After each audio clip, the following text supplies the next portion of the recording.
विमला नाम की एक औरत थी। उसका ससुराल बहुत मुसीबतों के दिनों से गुजर रहा था। खेती में फसल खराब होने के कारण उसके घर में बहुत तंगी के दिन थे।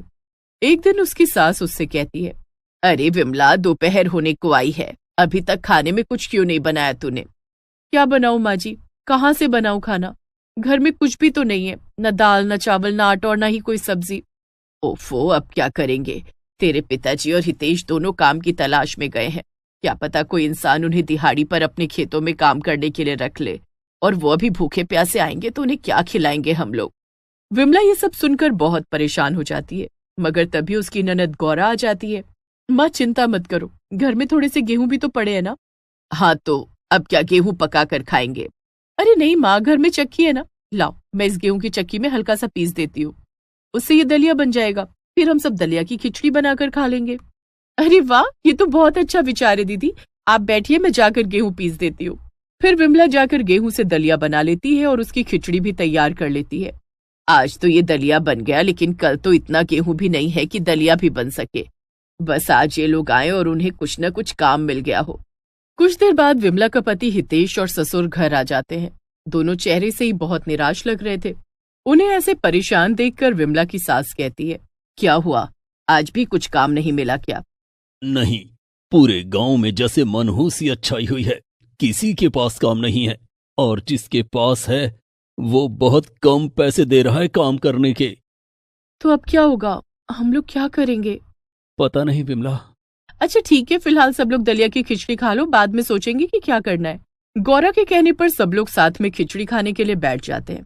खाना खाकर हितेश और उसके पिता फिर से काम ढूंढने निकल जाते हैं। ऐसे ही कई दिन और बीत जाते हैं। सारा घर परेशान था कि आगे क्या और कैसे होगा। एक दिन सवेरे सवेरे ही विमला के दरवाजे पर कोई आवाज लगाता है। विमला जाकर देखती है कि एक बुढ़िया उनके दरवाजे पर खड़ी थी। जी माँ जी, कहिए। बिटिया, मैं चूल्हा और बर्तन बेचने वाली हूँ, तुम्हें कुछ लेना है क्या? अरे नहीं नहीं माँ जी, कुछ नहीं लेना है, आप जाइए। एक बार देख लो बिटिया, क्या पता तुम्हें कुछ काम का मिल जाए। नहीं माँ जी, कहा ना कुछ नहीं चाहिए, और वैसे भी आपको देने के लिए मेरे पास पैसे नहीं है, इसलिए कुछ नहीं लेना मुझे। कोई बात नहीं, पैसा नहीं है तो मत दो, कुछ खाने का मिल सकता है क्या? बड़ी भूख लगी है। बुढ़िया की बात सुनकर विमला सोच में पड़ जाती है, क्योंकि घर में खाने को बस 2 सूखी रोटी और मिर्ची थी। विमला दुखी होते हुए कहती है, रुको माँ जी, जो कुछ भी है वो लेकर आती हूँ। विमला जाकर सूखी रोटी और मिर्ची ले आती है और बुढ़िया को दे देती है। बस यही रूखा सूखा है माँ जी। अरे नहीं बेटी, ये तो बहुत है, तुम्हारा धन्यवाद। इतना कहकर बुढ़िया बहुत प्रेम से वो सूखी रोटियां और मिर्ची खा लेती है। बहुत अच्छा स्वाद था तुम्हारे दिए हुए खाने में बेटी, इसके बदले में तुम अब मुझसे कुछ ले लो। अरे नहीं नहीं माँ जी, इस सूखी रोटी और मिर्ची के बदले में आपसे क्या लूं, आप रहने दीजिए। नहीं बेटी, कुछ तो लेना ही पड़ेगा, तुमने मुझे खाना जो खिलाया है। एक काम करो, ये चक्की ले लो। अरे नहीं नहीं माँ जी, मुझे आपकी ये चक्की नहीं चाहिए। ये कोई आम चक्की नहीं है बेटी, इससे तुम्हारे भाग्य बदल सकते हैं। क्या मतलब माँ जी, मैं कुछ समझी नहीं। एक काम करो, मुझे एक गिलास पानी तो पिला दो। जी अभी लाई। विमला पानी लेने के लिए रसोई में जाती है, पर जब तक वो बाहर आती है देखती है कि बुढ़िया जा चुकी थी और साथ में उसने चक्की वहीं पर छोड़ दी थी। विमला को ये सब बहुत अजीब लगता है। पीछे से उसकी सास और ननद भी आ जाते हैं। अरे ये क्या है भाभी, ये चक्की कहाँ से आई? वो एक बूढ़ी माँ जी आई थी, वो बर्तन बेच रही थी। उन्होंने कहा कि कुछ खाने को दे दो और बदले में बर्तन या चूल्हा ले लो। मैंने उन्हें रोटी और मिर्ची खाने को दी तो बदले में मुझे ये चक्की देकर चली गई। अरे मगर हमारे पास तो पहले से ही एक चक्की है, अब इसका क्या करेंगे? इससे अच्छा तो तू कोई दूसरा बर्तन ही ले लेती। अब मैं क्या बताऊं माँ जी, वो मेरे आने से पहले ही चली गई तो मैं क्या करती। कोई बात नहीं भाभी, पुरानी वाली चक्की अब कमजोर भी तो हो गई है ना, हम अब इसी का इस्तेमाल करेंगे। गौरा चक्की को ले जाकर रसोई में एक किनारे रख देती है। फिर सब लोग अपने अपने काम में लग जाते हैं। रात को जब खाना बनाने की बारी आती है तो फिर से वही सवाल उठता है कि आखिर बनाया क्या जाए। अब क्या करें, फिर से वही दलिया बना लेते हैं और क्या। ना जाने कब हमारे ये दिन बदलेंगे। अब तो हितेश और उसके पिताजी कम पैसों में भी दूसरों के खेतों में काम कर रहे हैं। छोड़िए ना माँ जी, सब धीरे धीरे ठीक होगा। खैर, अब जो है सो बना लो। जी। विमला उदास मन से बुढ़िया की दी हुई चक्की में गेहूं पीसने के लिए जाती है। वो एक मुट्ठी गेहूं लेकर चक्की में डाल देती है। जैसे वो चक्की को चलाती है, चक्की थोड़ा सा घूमकर रुक जाती है। अरे ये क्या, ये चक्की घूम क्यों नहीं रही है? क्या हुआ भाभी? पता नहीं, ये चक्की चल ही नहीं रही है। रुकिए, मैं आपके साथ हाथ लगाती हूँ। गौरा और विमला थोड़ी ताकत लगाकर जब चक्की चलाते हैं तो सामने का नजारा देखकर दोनों दंग रह जाते हैं। चक्की में से आटे की जगह पर सोने के गेहूं जैसे दिखने वाले दाने निकल आते हैं। ये क्या है? माँ, पिताजी, भैया! सब लोग गौरा की आवाज सुनकर भागे भागे आते हैं। अरे क्या हुआ, इतनी जोर से क्यों चिल्ला रही हो गौरा? माँ देखो ना, चक्की में गेहूं डाले तो सोने के दाने बाहर आ गए हैं। अरे ये तुम क्या कह रही हो? ऐसा कैसे हो सकता है भला? हटो, मुझे देखने दो। हितेश भी एक मुट्ठी गेहूं लेकर चक्की में डालता है और उसके चलाने पर भी चक्की से सोने के दाने ही बाहर आते हैं। अब तो सबको यकीन हो गया था कि चक्की जादुई ही थी। विमला के परिवार की खुशी का तो ठिकाना ही नहीं था। इसका मतलब तो ये हुआ कि वो बुढ़िया जो ये चक्की आपको देकर गई, वो कोई आम औरत नहीं थी भाभी। हाँ, लगता है कि उन्हें ऊपर वाले ने हमारी मदद के लिए भेजा था। हम लोग कब से इतना परेशान थे ना, इसलिए उन्होंने ये जादुई चक्की हमारे लिए भेज दी। अब तो सब कुछ ठीक हो जाएगा। इस सोने को बेचकर जो पैसे आएंगे उससे हम लोग अपने खेत में फिर से फसल उगाएंगे और इस बार अच्छे से अच्छा बीज इस्तेमाल करेंगे और खाद से लेकर कीटनाशक सब कुछ खरीदकर खेत में इस्तेमाल करेंगे। हाँ बेटा, अब तो बहुत अच्छे से फसल उगेगी। हमारी मेहनत और भगवान की कृपा, इन दोनों को मिलाकर हमारा अब अच्छा ही होगा। लेकिन पिताजी, मुझे ऐसा लगता है कि अगर हमें ये जादुई चक्की मिली है तो हमें इससे सिर्फ अपनी ही नहीं बल्कि गांव के बाकी लोगों की भी मदद करनी चाहिए। हाँ बेटा, ये तो तूने बहुत अच्छी बात कही है। हम लोग इससे दूसरों की मदद जरूर करेंगे। वो ये सब बातें कर ही रहे थे कि तभी उन्हें बाहर से कुछ लोगों के चिल्लाने की आवाजें सुनाई देती हैं। विमला और उसका परिवार भागकर बाहर जाता है तो वो देखते हैं कि उनके पड़ोसी टिंकू को कुछ लोग बेरहमी से पीट रहे थे और टिंकू की पत्नी जोर जोर से रो रही थी। बचाओ, छोड़ दो मुझे, छोड़ दो मुझे। छोड़ दो मेरे पति को, हम सब कुछ चुका देंगे, जाने दो, उन्हें मत मारो। तभी हितेश उन आदमियों को रोकते हुए उनसे कहता है, अरे आप लोग इन्हें क्यों मार रहे हैं? क्या गुनाह किया है टिंकू भाई ने? हाँ, आखिर हुआ क्या? अरे हम गांव के धन्ना सेठ के आदमी हैं और इस टिंकू ने उनसे पैसे उधार दिए थे अपनी बेटी की शादी कराने के लिए और अब तक इसने वो चुकाए नहीं और आज रात तो ये अपनी पत्नी के साथ दबे पांव गांव से भागने की फिराक में था। ये सुनकर विमला और उसका ससुराल दंग रह जाता है। टिंकू भैया, चारू भाभी, क्या आप दोनों सच में भागने वाले थे? नहीं नहीं विमला, हम तो बस मेरे मायके वाले गांव जा रहे थे क्योंकि यहाँ तो कोई काम मिल ही नहीं रहा था। ऐसे में हम सेठ का कर्ज नहीं चुका पाते, इसलिए हमने सोचा था कि मेरे गांव जाकर वहां ही कुछ काम ढूंढेंगे। हाँ, चारू ठीक कहती है, हम भागने नहीं वाले थे। हम ये सब नहीं जानते। अब अगर तुमने कल के कल हमें पैसे नहीं दिए तो अच्छा नहीं होगा। हम तुम्हें कहीं भागने भी नहीं देंगे और दोनों को जेल भिजवा देंगे। फिर तो पैसों के लिए हमें मजबूरन तुम्हारी बेटी को ही पकड़ना पड़ेगा। अपनी बेटी का नाम सुनकर चारू और टिंकू दोनों घबरा जाते हैं, लेकिन तभी विमला कहती है, नहीं, वो नौबत नहीं आएगी। ये कल ही आपको आपके पैसे दे देंगे। अब आप लोग यहाँ से जाइए। वो सब आदमी विमला की बात से संतुष्ट हो जाते हैं और चले जाते हैं, लेकिन टिंकू और उसकी पत्नी चारू को कुछ समझ नहीं आ रहा था। तभी विमला अपनी ननद गौरा की तरफ कुछ इशारा करती है और गौरा समझ जाती है। वो जल्दी से घर में जाती है और कुछ सोने के गेहूं लाकर विमला को दे देती है। टिंकू भैया, ये लीजिए, ये कुछ सोने के गेहूं हैं, आप इन्हें बेचकर अपना कर्ज चुका दीजिए। सोने के गेहूं देखकर टिंकू और चारू दोनों दंग रह जाते हैं। मगर ये आपके पास कैसे आए और हम ये कैसे ले सकते हैं? विमला चारू और टिंकू को सारी बात बता देती है और ये भी कहती है कि गांव में और गरीब लोगों की भी इनसे मदद करेगी। ये सुनने के बाद टिंकू भी खुशी खुशी वो गेहूं ले लेता है और अगले दिन ही अपना कर्ज चुका देता है। इसी तरह से विमला गांव में कई लोगों की मदद करती है और फिर वो और उसका परिवार सब हंसी खुशी रहने लगते हैं।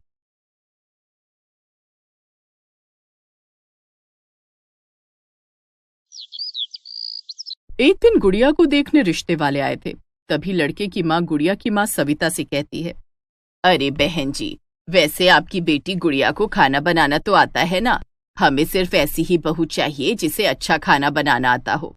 ये सुनकर सविता थोड़ा सकपका जाती है, लेकिन तुरंत लड़के की माँ से कहती है, अरे हाँ हाँ बहन जी, मेरी बेटी गुड़िया तो कई प्रकार का बढ़िया बढ़िया खाना बनाना जानती है। अरे यहाँ अपने घर में भी तो वही खाना बनाती है। सविता की ऐसी बातें सुनकर लड़के का परिवार तो बड़ा खुश होता है, लेकिन गुड़िया चौंक जाती है। अरे वाह, फिर तो हमें ये रिश्ता मंजूर है। हम अगले महीने ही दोनों बच्चों की शादी कर देंगे। अरे वाह, मुबारक हो मुबारक हो। लड़के वाले रिश्ता पक्का करके जब घर से चले जाते हैं, माँ ये सब आपने क्या बोल दिया उन लोगों से? अरे मुझे तो खाना बनाना आता ही नहीं, और खाना बनाना तो छोड़ो, मैंने तो कभी खुद से पानी तक नहीं उबाला है। अरे गुड़िया, वो लोग बहुत अच्छे हैं, उनका घर भी बहुत अच्छा, और वो लड़का अमन, वो भी कितना अच्छा था। अरे भला मैं इतना अच्छा रिश्ता अपने हाथ से कैसे जाने देती? पर माँ, अगर उन्होंने मुझसे खाना बनाने को कह दिया तब मैं क्या करूंगी? अरे गुड़िया, तू चिंता मत कर, जो होगा देखा जाएगा। एक बार शादी हो गई फिर कोई क्या ही कर लेगा। ऐसे ही कुछ दिन बीत जाते हैं और गुड़िया अमन की शादी हो जाती है। शादी के बाद अगले दिन ही सुबह सुबह गुड़िया की सास अपनी बहू से कहती है, अरे बहू उठ गई? अच्छी नींद तो आई ना? मच्छर तो नहीं थे ना? हाँ हाँ माँ जी, बिल्कुल मच्छर नहीं थे, बहुत अच्छी नींद आई, और देखिए मैं नहा धोकर तैयार भी हो गई। चलिए हम सब नाश्ता करते हैं। गुड़िया की सुबह सुबह अच्छे से नाश्ता करने की आदत थी और उसे बहुत तेज भूख लग रही थी, लेकिन गुड़िया की सास उसकी ये बात सुनकर उससे कहती है, अरे नहीं नहीं गुड़िया बेटा, अभी हम नाश्ता नहीं कर सकते। क्या? मगर ऐसा क्यों सासू माँ? वो इसलिए क्योंकि अभी नाश्ता बना ही नहीं है। अरे आज तुम्हारा इस घर में पहला दिन है, तो आज की रसोई तो तुम ही बनाओगी ना। वैसे भी तुम्हारी माँ ने तुम्हारी रसोई की इतनी तारीफ की थी, मुझसे इंतजार ही नहीं हो रहा, मुझे जल्दी से तुम्हारे हाथ का खाना खाना है। ये सुनकर गुड़िया के तो पैरों तले जमीन ही खिसक जाती है।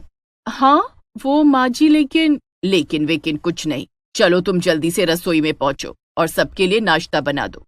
गुड़िया की सास वहां से चली जाती है और गुड़िया सोच में पड़ जाती है। वो जल्दी से अपनी माँ को फोन लगाती है और उनको सारी बात बता देती है। क्या? अरे तो तू एक काम कर, आज कोई बहाना बना दे, कह दे कि तेरे पेट में दर्द है, और वैसे भी ससुराल में वो खाना बनाने वाली बाई तो आती ही है ना।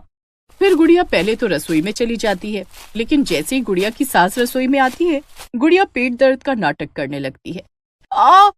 मेरा पेट। अरे अरे बहू, क्या हो गया? सासू माँ, वो मेरे पेट में अचानक से बड़ी जोर का दर्द हो रहा है। क्या? पेट में दर्द? पर ऐसे अचानक से कैसे? पता नहीं सासू माँ। अरे अरे तुम आओ, मेरे साथ आओ, मैं तुम्हारे बिस्तर तक छोड़ देती हूँ, तुम वहां आराम करो।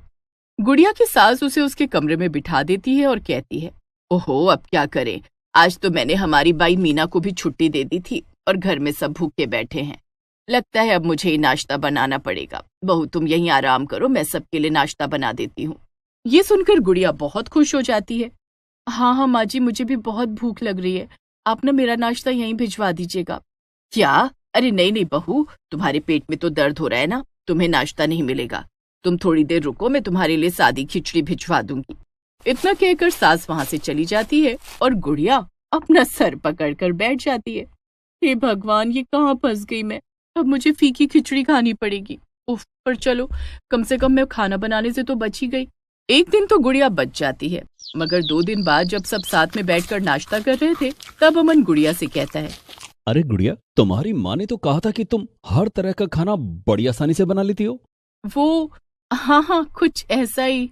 तो शाम को जब मैं ऑफिस से लौटूंगा तो क्यों ना तुम मेरे लिए कुछ मसालेदार बना कर रखो, जैसे कि पाव भाजी या वैसा ही कुछ। क्या? पाव भाजी? हाँ। अच्छा ठीक है।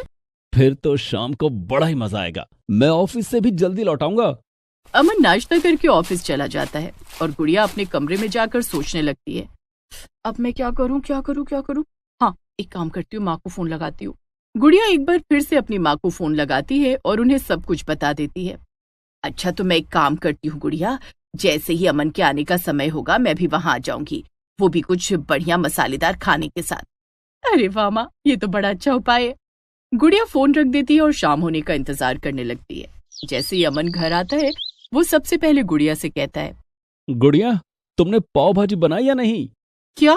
नहीं, बस जा रही हूँ बनाने, अभी झटपट बन जाएगी। अच्छा ठीक है, फिर मैं जल्दी से नहा लेता हूँ। लेकिन तभी घर की घंटी बजती है और गुड़िया की माँ सविता अंदर आ जाती है। अरे आप यहाँ? हाँ, वो मैंने सोचा अपनी बेटी से मिल लूं, और जमाई जी देखिए मैं आप लोगों के लिए क्या क्या बना कर लाई हूँ, गर्मा गर्म चाउमीन और साथ साथ चिल्ली पनीर भी। क्या? अरे वाह वाह मम्मी जी, चलो हम सब साथ में बैठकर यहीं खाएंगे, क्यों गुड़िया? हाँ हाँ, क्यों नहीं अमन। सब बैठकर खाना खाने लगते हैं। इसी तरह से गुड़िया के बहाने चलते रहते हैं और 1 महीना बीत जाता है। और एक दिन गुड़िया की सास उसके पास आती है और उससे कहती है, गुड़िया देखो, कल मैंने घर में एक बड़ा हवन रखा है और उसमें 100 पंडितों को भी बुलाया है। इसके लिए तुम्हें 100 पंडितों का खाना बनाना पड़ेगा। ये हमारे घर की प्रथा है और हमेशा घर की नई बहू ही इसे पूरा करती है। ये सुनकर तो गुड़िया दंग ही रह जाती है। वो अपनी सास से कुछ बोल ही नहीं पाती। बाद में वो अपनी माँ को फोन करके कहती है, अब तक तो मैं कुछ न कुछ करके खाना बनाना टालती रही, लेकिन अब क्या होगा? अरे अब तो मुझे भी कुछ समझ नहीं आ रहा। तू एक काम कर, खुद ही कोई रास्ता निकाल ले। इस बार तो गुड़िया की माँ ने भी मदद करने से मना कर दिया। अगले दिन गुड़िया की सास उसे जल्दी उठा देती है और किचन में ले जाती है। गुड़िया देख लो, तुम्हें खाना बनाने के लिए क्या क्या सामान लाने की जरूरत है और बाजार जाकर वो सब्जियां और सामान ले आओ। याद रखना, हमें शाम से पहले सब तैयार चाहिए। ठीक है माँ जी। गुड़िया जल्दी से एक झोला उठाती है और बाजार चली जाती है। क्या करूँ? अब तो लगता है मुझे खाना बनाना ही पड़ेगा, लेकिन बनाऊंगी क्या और वो भी कैसे? और खिलाना भी तो इतने सारे पंडितों को है। गुड़िया सब्जियां खरीदने लगती है, लेकिन तभी उसे कहीं से अच्छे खाने की खुशबू आती है। वो इधर उधर देखने लगती है कि तभी उसकी नजर पास में बने एक होटल पर पड़ती है। उस होटल में बहुत सजावट हो रखी थी। होटल के पीछे कई सारे हलवाई लगे हुए और वो खाना बना रहे थे। गुड़िया पास जाकर उन्हें देखने लगती है। उसकी नजर एक हलवाई पर पड़ती है। वो हलवाई आलू की सब्जी बनाकर एक बड़े बर्तन में रख देता है और वहां से चला जाता है। वाह वाह, ये सब्जी तो बड़ी स्वादिष्ट लग रही है। एक काम करती हूँ, कोई देख तो रहा नहीं, चुपके से सब्जी का बर्तन उठाकर घर ले चलती हूँ। पूरियां किसी तरह मैं बना ही लूंगी। गुड़िया ज्यादा कुछ नहीं सोचती और जल्दी से उस सब्जी के बर्तन को उठाकर घर ले आती है और पीछे के दरवाजे से उसे सीधा रसोई में ले जाकर रख देती है और अपनी सास को बुलाती है। माँ जी, माँ जी। हाँ बहू, क्या हुआ? माँ जी, वो देखिए, मैंने आलू की सब्जी बना दी है। अब बस पूरियां बनाना ही बचा हुआ है। क्या इतनी जल्दी तुमने सब्जी बना भी ली? जरा दिखाना तो। खुशबू तो अच्छी आ रही है। चलो अब पूरियां तल दो, फिर खीर भी बनानी है। क्या? ओफो, इनकी तो फरमाइशी खत्म नहीं हो रही है। लेकिन तभी कोई दरवाजे पर दस्तक देता है और अमन जाकर दरवाजा खोलता है। गुड़िया और उसकी सास भी बाहर जाकर देखती हैं तो बाहर वही हलवाई खड़ा था, वो भी बहुत गुस्से में। उसे देखकर तो गुड़िया डर से कांपने लगती है। जी बताइए, आप कौन? अरे इस लड़की ने मेरी बनाई हुई सब्जी का बर्तन चुराया। इससे कहो मुझे मेरी सब्जी लौटा दे, वरना मैं पुलिस बुला लूंगा। ये सुनकर अमन और गुड़िया के सास सब हैरान हो जाते हैं। क्या चोरी की गुड़िया ने? पर क्यों? गुड़िया, तो वो सब्जी चोरी की है। अरे ऐसी भी क्या नौबत आ गई कि तुम्हें एक हलवाई की सब्जी चुरानी पड़ी? अब कुछ बताओगी भी या नहीं? गुड़िया अचानक से रोने लगती है। उसे अपनी गलती का एहसास हो जाता है। वो रोते हुए अपनी सास से कहती है, मुझे माफ कर दीजिए सासू माँ, मुझे खाना बनाना बिल्कुल भी नहीं आता। मेरी माँ ने शादी से पहले आपसे झूठ बोला था और इसीलिए मैं हमेशा खाना बनाने के नाम पर बहाना बना देती हूँ।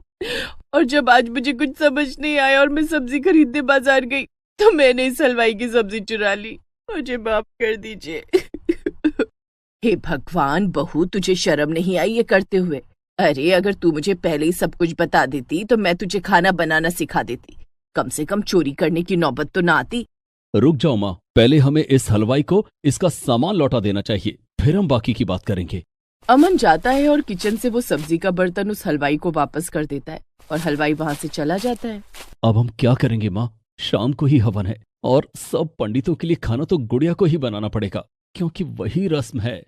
और खाना गुड़िया ही बनाएगी। बहू, मैं तुम्हें सिखाऊंगी, लेकिन तुम्हें वादा करना पड़ेगा कि तुम पूरे मन से खाना बनाना सीखोगी। हाँ सासू माँ, मैं वादा करती हूँ। इसके बाद गुड़िया की सास गुड़िया को रसोई में ले जाती है और एक एक करके वो गुड़िया को खाना बनाने की सारी विधि बताती है और गुड़िया सब करने लगती है। 4 घंटे के बाद सारा खाना बनकर तैयार हो जाता है। शाम को हवन के बाद जब पंडित खाना खाते हैं तो उन्हें भी वो बहुत पसंद आता है। इसके बाद से हर रोज गुड़िया की सास उसे खाना बनाना सिखाने लगती है और कुछ ही दिनों में गुड़िया सीख भी जाती है। Please subscribe this channel.